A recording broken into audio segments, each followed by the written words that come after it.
Hello there, William here. Welcome back to my channel, and thank you for joining me for this week's project video. Now, this week's project video is the second attempt at a resin sphere, which is specifically designed for demonstrating Yorkshire Grit Microfine. So this is my second attempt at a project called SkyBall, which is designed to be a sky blue sphere with some clouds in it. Now, if you watched last week's project video, you'll understand that the previous attempt didn't work out very well because although the resin went into the pressure pot blue, it came out yellow. Now, also, as I mentioned last week, I want to pursue the idea of casting something that's going to be round in a tube instead of doing it in the traditional square. I still don't understand why people do that. Having said that, I haven't had much success in casting things in tubes either. Anyway, I'm going to persevere, and this week I'm going to be using some 6-inch plastic waste pipe as a mould for this project. Okay, then the first thing to do is to make the end caps, and I'm going to do this from a piece of oak plank offcut. Now I'm going to rough these out at slightly over 6 inches square, which will give me a bit of leeway on the lathe.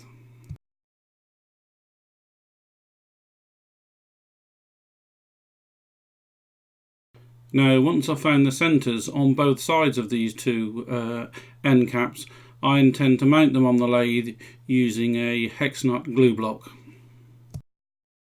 But before I do that, I intend to mount a spindle to each end of the blank, which will allow me some working space with the Paul Howard sphere jig. I'm going to have to mount these spindles on either end after casting because it won't fit into the pressure chamber.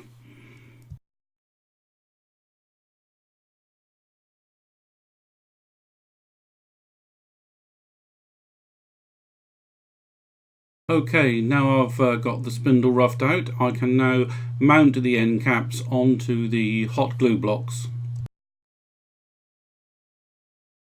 Having given the hot glue a little time to cure, I now need to reduce the end caps so that it fits snugly inside the 6-inch plastic tube.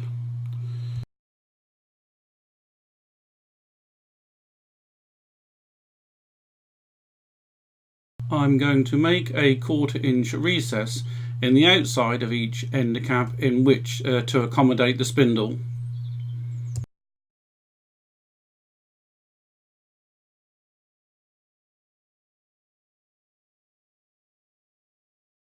So, having successfully made the recess, I just need to mark them up so that I know which end cap fits which spindle. Also repeat the same process for the other end cap. Once I've parted off the second end cap, which will sit in the top of the mould, I'm going to drill holes through it to allow the air to escape between the resin and the end cap.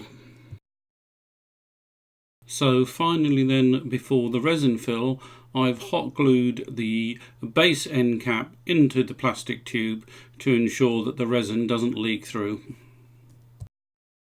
Moving on to the resin fill, I'm going to be using Alumilite and going to do it in 2 mixers in this ice cream tub, which I can throw away when I finish with it. As I mentioned at the beginning of this video, the purpose of this sphere is going to be for demonstrations for Yorkshire Grit Microfine, and therefore I want it to be translucent as opposed to transparent. And therefore I'm not particularly concerned about the colours of the two batches exactly matching, because I can stir it in the tube afterwards.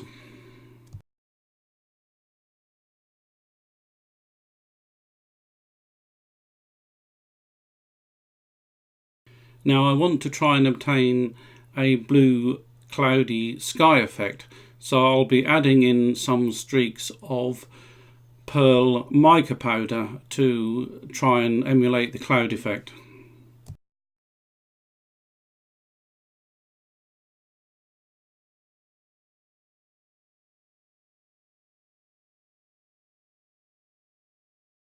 Now before I push in the top end cap, I'm going to cover it in resin to make sure that there's some good adhesion. And as you can see here, I push down the end cap, allowing the air to be expelled through the holes, and I guess when the resin starts to come through, then there shouldn't be any air left. Well, that's the theory of it anyway.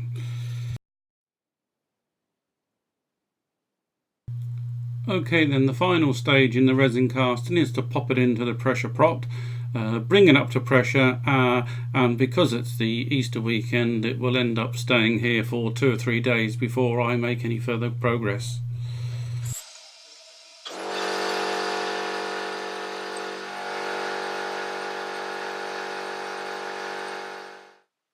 Okay, it's 2 or 3 days later, I can't remember which, now time to release the pressure from the pot and see the results of the casting. If it's at least blue, it'll be better than my last attempt.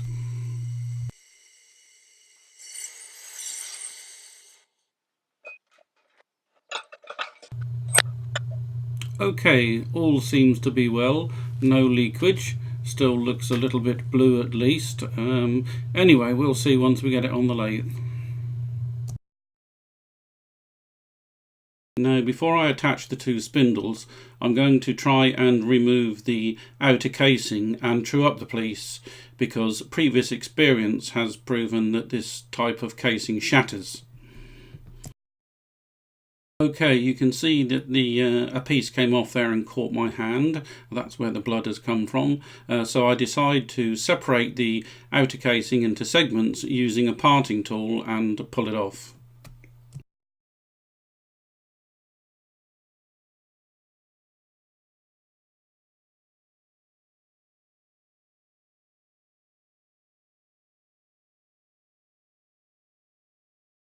Because I've got at least one of the end caps contaminated with epoxy resin, I'm going to attach the 2 spindles using some good quality epoxy resin glue. So in fact here I'm using some 5-minute Gorilla epoxy resin, but I'm going to leave it to cure overnight.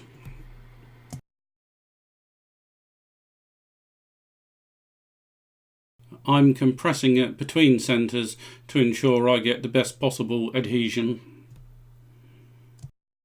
Okay, so next morning the first task is to ensure that the piece is still running true after remounting it between the 2 spindles.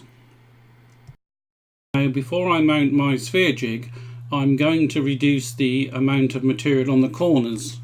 The easiest way to do this is to draw a centre line and then a line either side of that, which is 0.297 of the diameter. Now if you set your calipers to 2 times 0.297 of the diameter, this will give you the correct diameter for the ends. You can easily remove all the material between these 2 markers without compromising the sphere. This will reduce the amount of time it takes to craft the sphere because you can only take relatively shallow cuts with the sphere jig.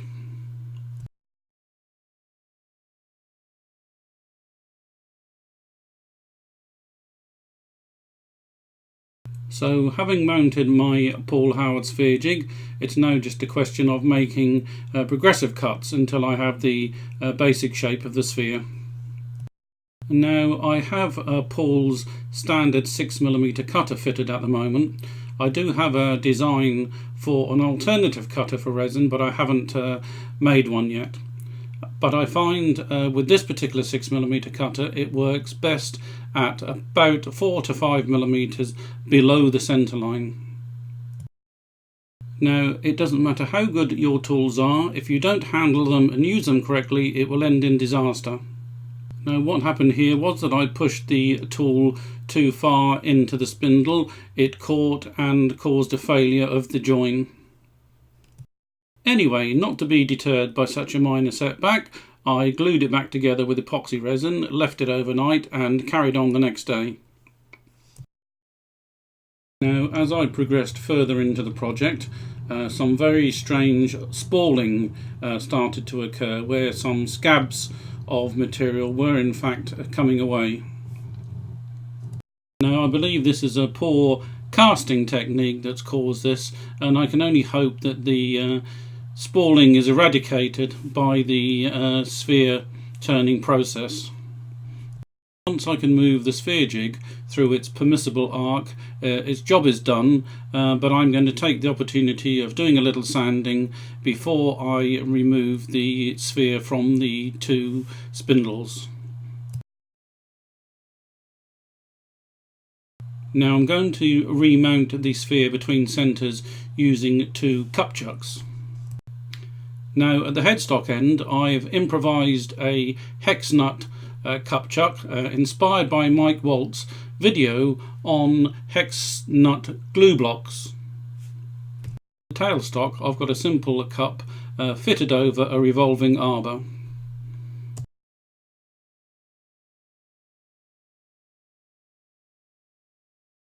So once I've got this as accurately mounted as I possibly can, it's a question of now removing the nubs with my round carbide tool.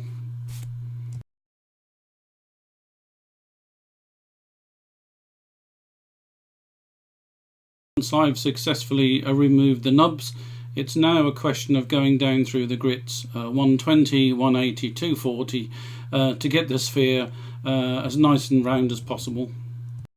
Now I have noticed that the cheap O-rings that I'm using on the cups are in fact marking the sphere, so I opted for some inserts of some 3M anti-slip mat to stop this from happening.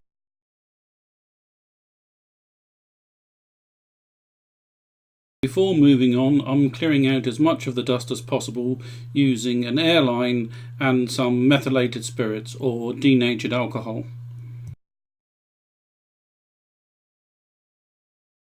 In order to get that mirror-like finish, I'm going to use Yorkshire Grit followed by Yorkshire Grit Microfine.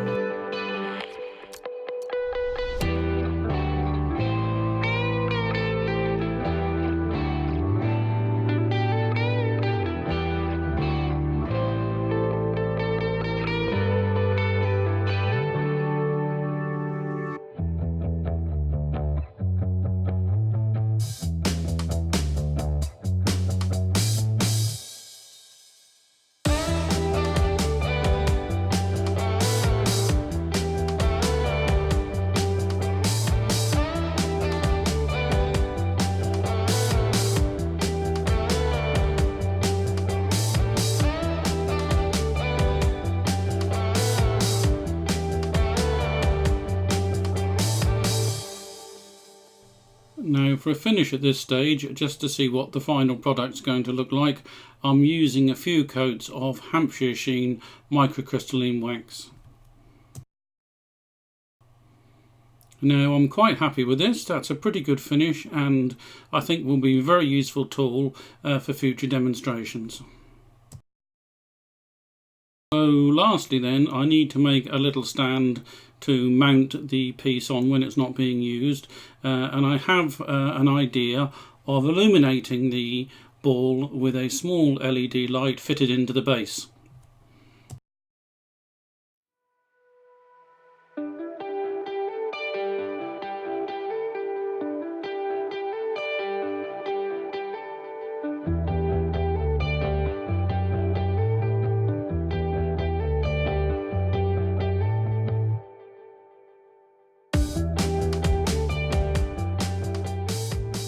I'm drilling a 10mm hole through the piece here to accommodate the wire and the LED bulb. Also, I'm going to create a resin filled well in the top to allow the light from the LED to diffuse. So I'll just let this resin cure overnight, then get it back on the lathe and contour it to the shape of the sphere.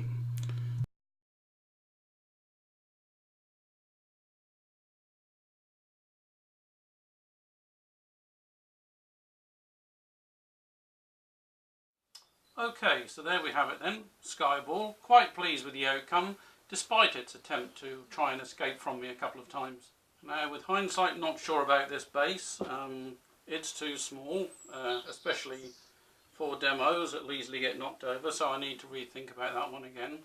Also, the incorporation of a project light, don't know. I've got one here, I'm going to try it now, but I think the opacity of the piece is not right for illumination. So having connected up a project light to the base, my concern about the opacity of the project was not without foundation. It in fact makes no difference at all, not even in a low light level. Okay, thanks for joining me for this project video, and I hope to see you again next week. So, as a wood turner, I'm often faced with the need to mill some wood. This either means hacking it around myself with a chainsaw and not making a very good job of it, or taking it to a sawmill. So in next week's video, I'm going to build myself a vertical chainsaw mill.